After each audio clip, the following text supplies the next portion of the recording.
을 통해서 우리 함께 따라할까요? 지혜가 이끄는 삶. 여러분, 사람들을 보면요, 각각 이끄는 삶이 있어요. 내가 내 인생을 이끌어가는 것이 아니라 우리는 무언가의 이끌림을 받고 있다라고 합니다. 인간을 연구하는 심리학자들이 이것을 결론을 내리는 거예요. 어떤 사람은요, 중독이 그 삶을 이끌어가는 거예요. 뭐 도박 중독이다, 술 중독이다, 또 요즘에 마약 중독도 참 이슈가 많이 되는데, 이런 마약에 중독되는 사람은요, 그의 시간, 그의 물질, 그의 마음, 그의 인생이 여기에 이끌려가는 거예요. 여러분, 파멸의 길로 갈 수밖에 없습니다. 또 무엇입니까? 바로 상처가, 어떤 사람은 상처가 그의 인생을 이끌어 가더라고요. 어떤 실패가 그의 인생을 이끌어 가면서 그 과거가 그의 인생을 이끌어가는 사람도 있습니다. 사랑하는 성도 여러분, 저와 여러분은요, 지혜가 이끄는 삶을 살아야 될 줄 믿습니다. 오늘 하나님께서 인도함에 우리가 순종하는 오늘 믿음의 삶이 되기를 주님의 이름으로 축원드립니다. 프랑스의 사상가인 장폴 샤르트르가 오늘 이런 말을 합니다. 그가 한 말 중에 가장 유명한 말인데, 그것은 뭐냐면 B와 D 사이에 C가 있다. 여러분, 이거 모르는 사람 있어요? A, B, C, D, E, F, G, 그렇죠? 여러분, 알파벳 순서대로 하면 B와 D 사이에 뭐가 있는 거예요? C가 있는 건 너무나 당연한 거예요. 그런데 여기에 이런 의미가 있습니다. B는요, birth, 탄생을 의미하고요. D는 death, 바로 죽음을 의미합니다. 그리고 C는 뭡니까? 바로 choice, 선택을 의미한다라는 거예요. 그래서 B와 D 사이에 C가 있다는 것은 우리의 탄생과 우리의 죽음 사이에 뭐예요? 그 모든 것은 다 선택으로 되어진다는 거예요. 여러분, 오늘 이 자리에 나온 것도 여러분 선택하신 거고, 할렐루야. 우리가 무엇을 먹을까 마실까도 선택이고, 우리의 삶은 이렇게 선택으로 채워진 것을 믿으시기를 바랍니다. 인생에 성공하기 위해서는요, 선택을 잘 해야 되는 거예요. 그리고 이 선택을 잘 하기 위해서 우리에게 필요한 게 뭐냐? 바로 하나님의 지혜다라는 거예요. 오늘 구약 성경의 가장 지혜로운 왕, 오늘 그 솔로몬이 오늘 이 지혜에 대해서 우리에게 말씀하고 있는데요. 우리 잠언서 1장 1절 말씀을 읽겠습니다. 시작. 다윗의 아들 솔로몬의 잠언이라. 아멘. 잠언서 1장 1절은 우리에게 뭐라고 얘기하면 다윗의 아들 이스라엘의 왕, 바로 솔로몬의 잠언이라고 얘기한 겁니다. 이 잠언할 때 잠자는요, 시침 잠자예요. 가리키는 거예요. 바늘 잠자를 쓰고 있는 것입니다. 이것은 뭐냐면 바늘을 찌른다라는 거예요. 내가 인생을 살아가요. 때로는 인생을 막 살 수 있고요, 그럭저럭 살 수 있고요, 우리가 잘못된 인생을 살아갈 수 있어요. 그때 하나님께서 말씀으로 우리의 옆구리를 푹 찔러주는 거예요. 그때 정신이 번쩍 드는 거예요. 아, 내가 이렇게 살면 안 되지, 내가 이러면 안 되지. 그래서 우리의 가던 잘못된 길을 돌이켜서 올바른 길로 갈 수 있도록 우리의 삶을 인도하는 그 가르침, 바로 그것이 잠언의 말씀이다라는 것입니다. 사랑하는 성도 여러분, 오늘 우리의 인생에는요, 이러한 지혜가 필요한 것입니다. 왜냐하면 바로 인생은 바로 선택의 연속이기 때문인 것입니다. 우리는 선택 때문에 후회합니다. 우리는 선택 때문에 성공합니다. 그리고 선택이 우리의 삶의 모든 것을 결정할 수밖에 없다라는 것입니다. 오늘 그렇게 우리의 인생이 어리석음에 의해서 이끌려지는 것이 아니라 정말 지혜가 이끌려지는 오늘 이 축복의 삶이 되기를 주님의 이름으로 축원드립니다. 오늘 지혜가 이끌어가는 삶은 무엇인가요? 첫 번째로 바로 지혜가 이끌지 않을 때 어떤 일이 벌어지는가, 우리 잠깐만 생각해 봤으면 좋겠습니다. 여러분, 지혜는요, 학생들에게만 필요한 것이 아니에요. 지혜는 직장인과 사업하는 사람에게 필요한 것이 아닙니다. 여러분, 지혜는 우리의 인생 내내 필요한 거예요. 우리가 살아가는 모든 순간에 지혜는 필요할 줄 믿습니다. 30살은 30살의 지혜가 필요하고, 50대는 50대의 지혜가 필요하고, 70대는 70대의 지혜가 필요하고, 90대는 90대의 지혜가 필요할 줄 믿습니다. 여러분, 지금 학교는요, 중간고사 기간이에요. 중학교, 고등학교, 대학교 지금 다 중간고사 기간입니다. 그런데 중간고사 시험을 앞두고 지금 벼락치기를 공부해요. 밤새 공부합니다. 여러분, 이런 사람을 우리가 지혜롭다라고 얘기할 수 있나요? 그렇지 못하죠. 여러분, 시험이라는 것이 일정이 나와 있고 범위가 딱 나와 있으면 미리미리 준비하는 거예요. 그래서 미리미리 준비하는 거를 그 사람 보고 우리가 지혜롭다라고 우리가 얘기하는 것처럼, 여러분, 우리가 인생을 살아가는 날 동안 가장 지혜로운 것은 뭐냐? 바로 죽음 이후를 준비하는 것입니다. 여러분, 이 땅에서 우리가 아무리 잘 살아도 죽음 이후를 준비하지 못한다면 그것은 어리석은 사람이 될 수밖에 없다라는 겁니다. 그럼 만약에 우리가 수명을 알 수 있다면 우리 인생이 어떻게 될까요? 내가 언제 죽을지 내가 결정할 수 있고 내가 언제 죽는지 안다면 우리는 좀 더 지혜로운 인생을 살지 않을까 그렇게 생각합니다. 하지만 우리는 언제 죽을 줄 모르는 거예요. 내가 젊다고 우리가 영원히 사는 것이 아니고 내가 늙었다고 내가 곧바로 죽는 것이 아니라 우리는 각자의 하나님께서 정하신 그 삶의 수명대로 우리가 인생을 살아가는 것입니다. 그런데 분명한 것은 뭐냐? 바로 성경은 죽음 이후에 세계가 있다라고 가르치는 거예요. 우리 히브리서 9장 27절 말씀을 읽겠습니다. 시작.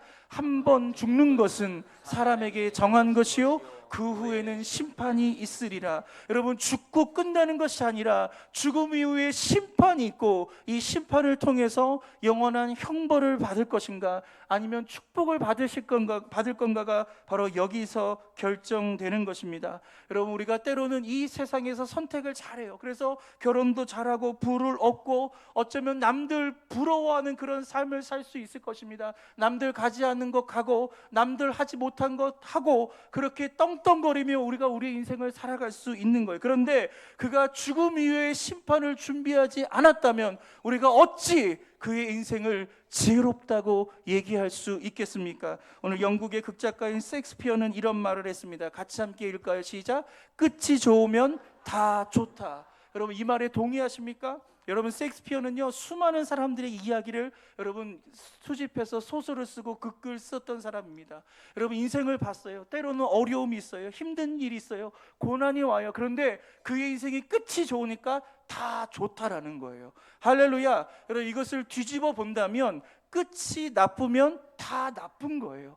여러분, 아무리 잘 살고 아무리 좋은 것을 구경하고 아무리 좋은 것을 하더라도 그 끝이 나쁘면 결국 그 인생은 나쁜 인생이 될 수밖에 없다라는 것입니다. 오늘 가장 지혜로운 왕, 오늘 솔로몬에 대해서 함께 공부하고 싶은데요. 여러분, 솔로몬의 출생은 사무엘하 12장 24절에 나와 있어요. 그의 벌스가 여기 나와 있죠. 그리고 열왕기상 2장 12절에 솔로몬이 왕으로 등극하고요.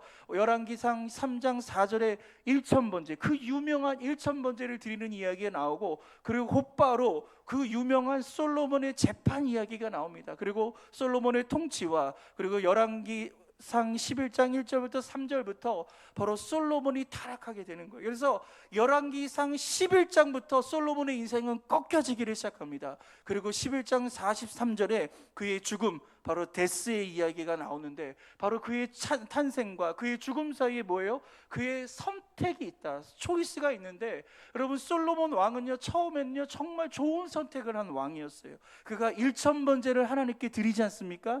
1000번제를 드리는 건 뭐예요? 하나님 중심으로 내가 왕으로 이스라엘을 다스리겠다는 거예요. 그래서 늘 말씀 중심, 예배 중심, 하나님 중심으로 그의 인생을 시작했어요. 그래서 솔로몬이 살아가는 동안에 그 나라가 엄청 부강했습니다. 엄청 부유한 삶을 살고요. 그리고 그의 지혜가 전 세계적으로 유명했다라는 것입니다. 하지만 그의 솔로몬의 노년은 어떻지요?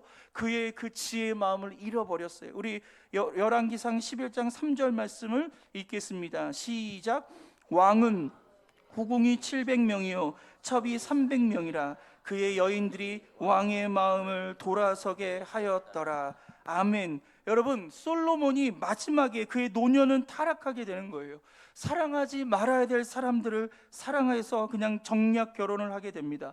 후궁이 700명, 또 첩이 300명인데 여러분, 이 여인들이 집중적으로 공략한 게 뭔지 아십니까? 바로 솔로몬의 마음이었어요. 여러분, 그 솔로몬의 마음은 뭐예요? 하나님께서 그 마음에 지혜를 주셨단 말이에요. 듣는 마음을 통해 하나님의 그 지혜를 갖고 이 나라를 잘 다스렸는데, 그 후궁, 그 첩들이, 그런 이방 여인들이 이 땅에 와가지고 솔로몬의 마음을 어지럽게 하고 그 마음에 듣는 마음을 빼앗아서 하나님께서 하지 말라고 하는 우상 숭배를 하게 하면서 솔로몬이 타락하게 되고 솔로몬이 죄를 짓기 시작하면서 여러분, 솔로몬은 파국을 하게 됩니다. 여러분, 솔로몬이 죽자 어떻게 됩니까? 이스라엘 땅이 두 나라로 댕강하고 갈라지게 되는 거예요. 이 모든 것이 뭐예요? 처음은 참 잘했어요.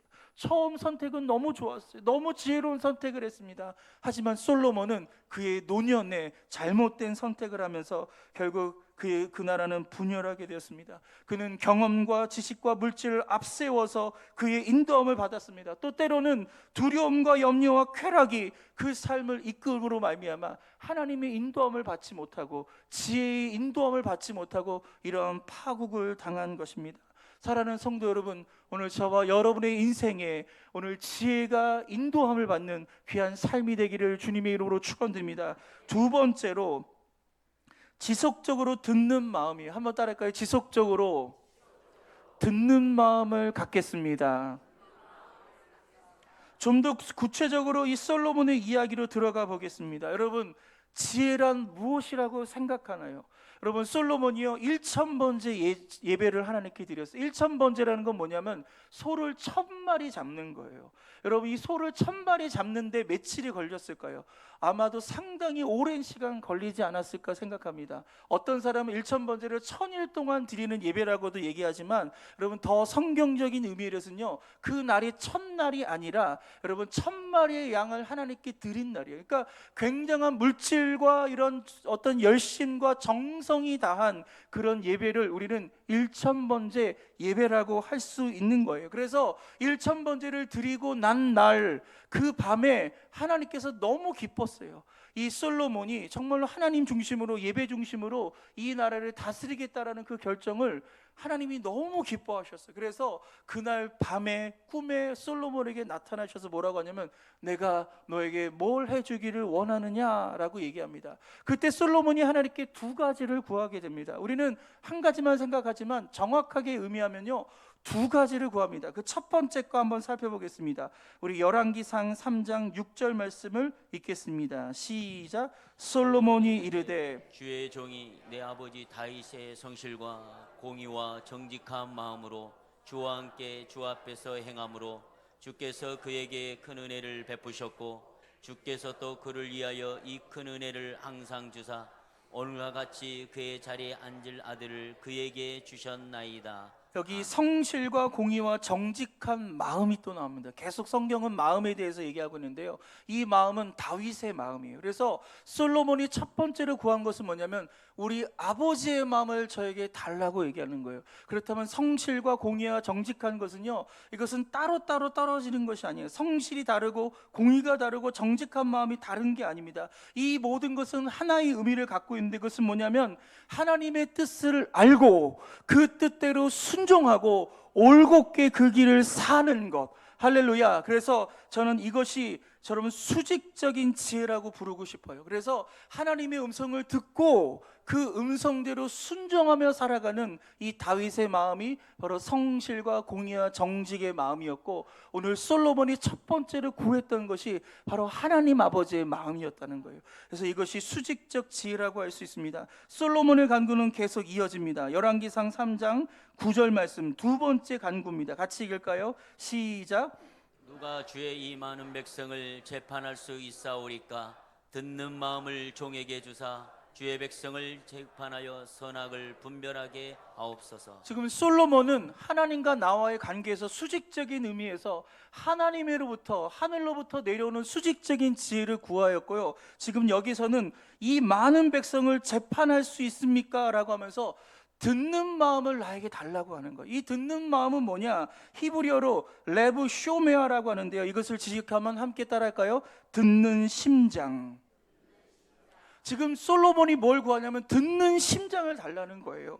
이 듣는 심장은 무엇을 듣겠다는 겁니까? 바로 백성들의 요청, 사람들의 그 이야기를요 그의 심장으로 듣겠다라고 오늘 요청하는 것입니다. 사람들의 이야기를요 정말 마음 깊게 오늘 그것을 경청하고 받아들이겠다. 오늘 그 마음을 달라고 오늘 솔로몬이 하나님께 기도하는 것을 볼 수 있습니다. 저는 이것이 수평적 지혜라고 생각해요. 그래서 솔로몬이 이 밤에 하나님께 구했던 지혜는 뭐냐면 바로 수직적 지혜와 수평적 지혜에 대한 거예요. 위로는 하나님의 말씀을 듣고 순종하는 지혜였고요. 두 번째는요, 사람들의 말을 듣는, 아픈 사람들의 마음, 그 고민과 어려움의 이야기들을 정말 공감하며 듣는 그 마음을 달라고, 그 수평적 지혜를 달라고 솔로몬이 구하게 되는 것입니다. 하나님께서 그 마음을 너무 기뻐 받으셨어요. 그래서 구하지 않았던 부와 명예와 건강과 장수의 축복도 솔로몬에게 주신 것을 믿으시기를 바랍니다.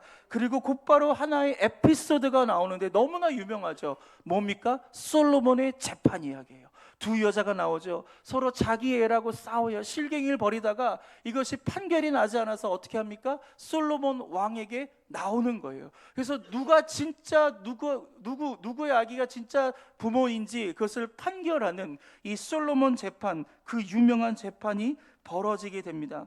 여러분, 여기서 솔로몬이 어떻게 판결합니까? 그런데 그 판결보다 더 중요한 본문이 있어요. 바로 열왕기상 3장 23절입니다. 같이 읽겠습니다. 시작. 왕이 이르되 이 여자는 말하기를 산 것은 내 아들이요 죽은 것은 내 아들이라 하고 저 여자는 말하기를 아니라 죽은 것이 내 아들이요 산 것이 내 아들이라 하는도다 하고. 여러분, 이 재판 과정을요, 솔로몬은요 정말 듣는 마음으로 들은 거예요. 정말 듣는 심장을 갖고 각각의 여인들의 그 마음을 들었다, 경청했다는 것을 오늘 성경은 정확하게 얘기하고 있는 거예요. 솔로몬은요 두 여자의 말을요 정말 깊이 있게 들고 귀 기울였다라는 것입니다. 그리고 그 말의 기준에 따라 판결을 내리는데, 여러분도 잘 아는 것처럼 어떻게 판결했죠? 여봐라, 칼을 가지고 와라. 이 서로 다 자기 아이라고 하니까 이 아이를 반으로 자르자는 거예요. 그래서 반반씩 나누자라고 하는 거예요. 그러면 진짜 엄마는 어떻게 돼요? 반을 자르면 이 아이가 죽게 된단 말이에요. 그래서 진짜 엄마가 등장해서 뭐라고 합니까? 아우, 제가 진짜 엄마가 아닙니다. 저 사람이 진짜 엄마입니다. 제발 저 아이를 저 엄마에게 주세요. 진짜 엄마에게 주세요라고 그렇게 얘기합니다. 여러분, 결론은 난 거예요. 누가 진짜 엄마예요? 저 사람이 진짜 엄마라고 얘기했단 말이에요. 그런데 솔로몬의 재판은 그 재판을 뒤집어 버립니다. 여러분, 진짜 엄마가 누군지를 솔로몬은 정확하게 알고 있어서 내가 진짜 엄마가 아니라고 하는 오늘 그 사람, 이 아이를 죽이면 안 된다라고 하는 이 사람이 진짜 엄마인 걸 알고요, 이 엄마에게 그 아이를 데려다 주는 것을 볼 수 있습니다. 할렐루야. 여기서 왕의 판결은 뒤집어지게 되는 거예요. 여러분, 우리는 여기서 이 이야기에서 이 두 여자가 평범한 여자라고 생각합니다. 그렇지 않을까요? 근데 성경을 자세히 보면요, 이 여자의 직업이 나오는데, 우리 열왕기상 3장 16절 말씀을 읽겠습니다. 시작. 그때 창기 두 여자가 왕에게 와서 그 앞에 서며.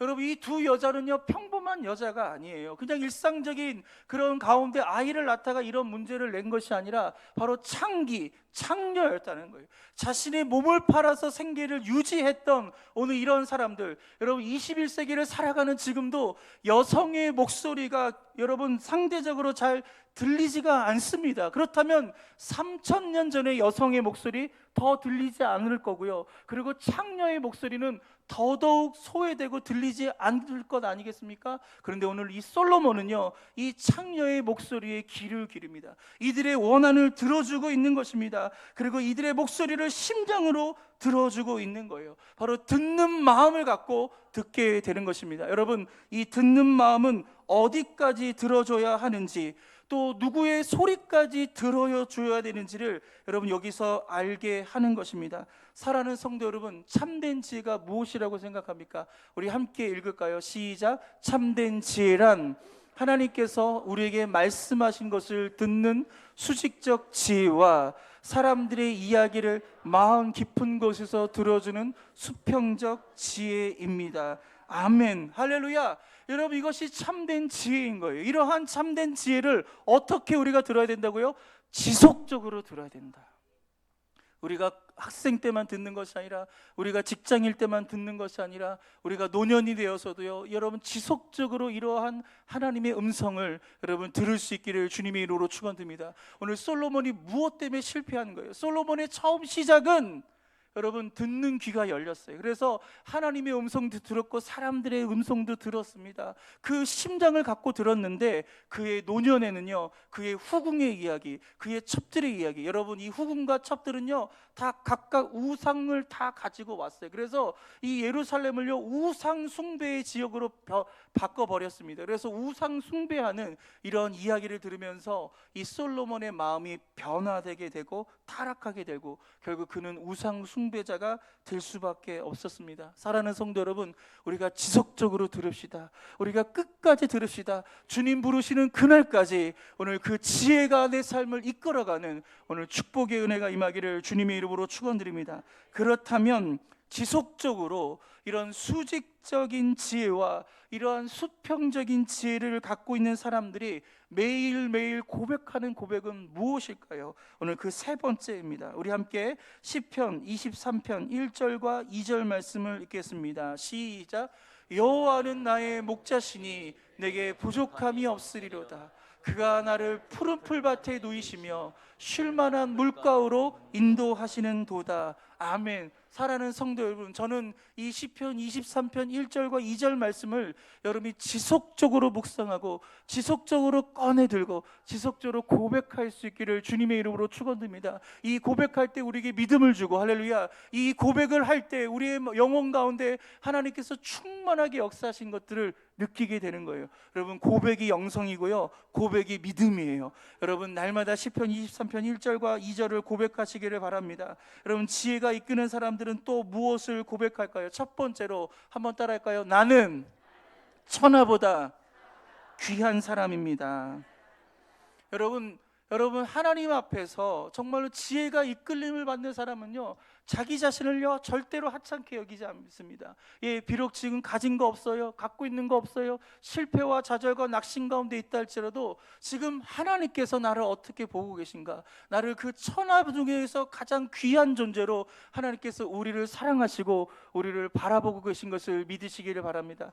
여러분, 이 컵의 값어치가 있어요.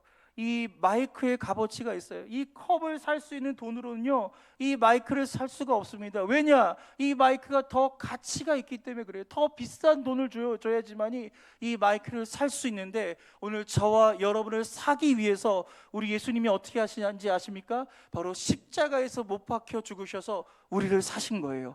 우리를 사시기 위해서 예수님은 죽으신 거예요. 우리를 사시기 위해서 자신의 몸을 버리셨다라는 거예요. 그렇다면 저와 여러분은 어떤 존재냐? 바로 예수님 짜리가 되는 거예요. 예수님의 그 가치가 오늘 저와 여러분 가운데 있는 것을 믿으시기를 주님의 이름으로 축원드립니다. 여러분, 오늘 그렇게 우리의 인생을 이 십자가의 거울을 바라보면서 우리의 인생을 바라봐야 되는 거예요. 여러분, 오늘 이 자리에 나오기까지 거울을 몇 번 보셨어요? 여러분, 세수할 때 한번 보시고, 그렇죠? 여러분, 머리 다듬을 때 또 한번 보시고, 옷 입을 때 한번 보시고, 또 현관문 나가기 전에 마지막으로 한번 점검하시지 않습니까? 그렇게 거울을 봐야지 우리가 흐트러짐이 없는 것처럼, 여러분, 우리의 인생에는요 십자가의 거울이 필요한 거예요. 그 십자가의 거울로 내 영혼을 바라봐야 돼요. 그래야 우리의 영혼이 흐트러짐이 없습니다. 여러분, 세상이 이끄는 사람을 보십시오. 탐욕이 이끄는 사람이 보십시오. 여러분, 그 삶들은요 내가 가진 것이 있으면 교만합니다. 그런데 갖지 못하면요 비교의 의식에 빠져버리는 거예요. 내가 잘하는 게 있으면 교만합니다. 그런데 잘하는 것이 없으면 비교 의식에 빠져버리는 거예요. 늘 언제나 교만과 비교의식 사이 속에 그의 인생을 살아가게 되는 겁니다. 여러분, 어쩌면 우리도 그렇게 살 수밖에 없어요. 우리도 여전히 가진 것 없고 부족한 거 있고 문제투성이고 어려움이 있지만, 여러분, 우리가 예수 그리스도를 우리의 삶의 구주로 모셔드리고 오늘 지혜의 이끌림을 받고 살아가는 저와 여러분, 바로 내가 어떤 존재냐? 나는 천하보다 귀한 존재다. 할렐루야. 오늘 이 믿음 갖고 있는 사람은요 이런 비교와 교만 속에 살지 않고요 그것을 뛰어넘는 인생을 살아가는 겁니다. 왜? 나는 가치 있기 때문에 그런 거예요. 내가 가치 있는 거지 그냥 없는 것뿐이에요. 그냥 물질이 없는 것뿐이고 실패한 것뿐이지 나는 여전히 가치 있는 거예요. 내가 병든 것뿐이지 나는 여전히 가치 있는 거예요. 오늘 이렇게 여러분의 정체성을 회복할 수 있기를 주님의 이름으로 축원드립니다. 오늘 그렇게 나이 들었다고 내가 불행한 것이 아니라, 병들었다고 불행한 것이 아니라, 실패했다고 불행한 것이 아니라, 나는 어떤 존재라고요? 다시 한번 따라할까요? 나는 천하보다 귀한 존재입니다. 믿으시면 아멘. 여러분 이러한 확고한 믿음을 날마다 고백하세요. 아침에 일어나서 고백하시고 점심 드시면서 고백하시고 여러분 날마다 고백할 때 그 지혜가 여러분의 삶을 이끌어 가실 줄 믿습니다. 두 번째는요, 한번 더 볼까요? 하나님은 나와 함께 하십니다. 여러분 지혜가 이끄는 사람은요, 하나님이 나와 함께 하심을 느끼는 거예요. 인생을 혼자 살지 않습니다. 혼자 가는 사람이 아니에요. 바로 하나님이 나와 함께하는 사람인 것입니다. 우리 하나님은 어떤 분이십니까? 천지와 우주 만물을 창조하신 그 전능하신 하나님이 지금 나와 함께하는 거예요. 지금 내가 못하는 거, 안 되는 거, 할 수 없는 거 우리 하나님이 도와주실 줄 믿습니다. 하나님의 능력으로 채워주시고 우리를 고쳐주시고 축복해 주심을 믿으시기를 바랍니다. 오늘 그렇게 이 믿음을 갖고 있는 사람은요, 두려워하지 않아요. 염려하지 않습니다. 걱정하지 않습니다. 거친 풍랑 속에서도 우리는 잠잠할 수 있는 것입니다. 우리가 사망의 음침한 골짜기를 다닐지라도 우리는 해를 두려워하지 않고 살아가게 됨을 믿으시기를 바랍니다. 여기 보십시오. 종이가 있습니다. 이 종이 굉장히 작아요. 제가 이렇게 찌르면요, 그냥 툭 하고 찔러지게 되는 거예요. 찢으면 그냥 쉽게 찢어질 수 있는 거예요. 그런데 이러한 종이를 강대상에 딱 붙여놓으면요, 제가 아무리 찔러도 찢어지지 않고요, 아무리 찢으려고 해도 찢어지지가 않는 거예요. 여러분 이게 강한 것이 아니라 이 종이가 강대상에 딱 붙어 있으면 강한 종이가 되는 것처럼 우리의 인생이 전능하신 하나님과 딱 붙어 있으면, 할렐루야, 그 하나님과 함께 할 때 우리는 두려움이 없어지고, 할렐루야, 염려가 사라지고, 여러분 우리 주님이 함께 하신 것을 믿으시기를 바랍니다. 오늘 그렇게 날마다 하나님이 나와 함께 하심을 믿으시기를 바랍니다. 상황과 환경과 그 여건에 따라 끌려가는 인생이 되는 것이 아니라 바로 그 지혜가 나의 삶을 인도하는, 오늘 지혜의 인도함을 받는 삶이 되기를 바랍니다. 세 번째는 따라할까요? 예수님만 길이시고 진리이십니다. 여러분 지혜가 이끄는 사람들의 믿음의 고백은 뭐냐면 바로 예수님만 길이시고 진리라고 고백하는 거예요. 다른 곳에서 진리를 찾지 않습니다. 다른 곳에서 길을 찾지 않습니다. 아, 이게 행복한 길이야, 이게 살 길이야, 이게 축복의 길이야. 여러분 세상 사람들은 지금 오해하고 있어요. 지금 잘못된 길을 통해서 그의 인생의 길을 허비하고 있는 것입니다. 오직 예수님만이 구원의 길이 될 수 있고요, 그 예수님만이 우리를 행복한 길로 만들고 그 예수 그리스도만이 우리의 삶을 축복으로 인도하는 것을 믿으시기를 바랍니다. 오늘 그리고 예수 그리스도 안에 참된 진리가 있는 거예요. 그 진리로 우리를 구원하는 것을 믿으시기를 바랍니다. 마지막 네 번째 한번 따라할까요? 나는 어떤 상황에서도 포기하지 않습니다. 여러분 세상의 이끌림을 받고 있는 사람은요, 여러분 부족하면 포기합니다. 불가능하고 안 되면 포기할 수밖에 없는 거예요. 하지만 지혜가 이끌림을 받는 사람은요, 그의 인생을 열어놓습니다. 왜? 하나님이 도와주시니까. 하나님의 그 도움의 순간을 기다리고요, 오늘 하나님께서 우리에게 말씀하시는 오늘 그 수직적인 그 지혜가 오게 되는 거예요. 오늘 그렇게 그의 인생은 포기하지 않고요, 하나님을 붙잡는 인생이 되는 겁니다. 사랑하는 성도 여러분, 여러분 지혜가 여러분의 삶을 인도할 수 있도록 하시기를 주님의 이름으로 축원드립니다. 그때 우리는 절대로 나 자신을 포기하지 않고, 내 자식을 포기하지 않고, 우리 교회를 포기하지 않고, 이 민족을 포기하지 않는 그런 삶을 살아가게 될 줄 믿습니다. 여러분 그 어떤 것도 포기하지 않길 주님의 이름으로 축원드립니다. 때론 내 눈에 보기에는 가망이 없어 보일 수 있어요. 아, 이건 아니야 라고 판단을 다 내릴 수 있습니다. 여러분 그렇게 내리지 마세요. 여러분 열린 결말을 만들어 놓으시고, 오늘 하나님께서 우리의 가정을 도와주시고 우리의 사업장을 도와주시고 우리의 인생 가운데 함께 하신 것을 믿으시기를 바랍니다. 오늘 그렇게 세상의 죄와 그 탐욕과 그 탐심에 이끌려지는 삶이 되는 것이 아니라, 이런 세상의 나쁜 중독에 빠져서 그 중독에 이끌려지는 인생이 되는 것이 아니라, 하나님의 그 지혜의 인도함을 받는 오늘 저와 여러분 되기를 주님의 이름으로 축원드립니다. 주님, 우리에게 지혜를 주시옵소서, 지혜의 인도함을 받게 하여 주시옵소서. 오늘 이 마음 갖고 우리 함께 기도하기를 원합니다.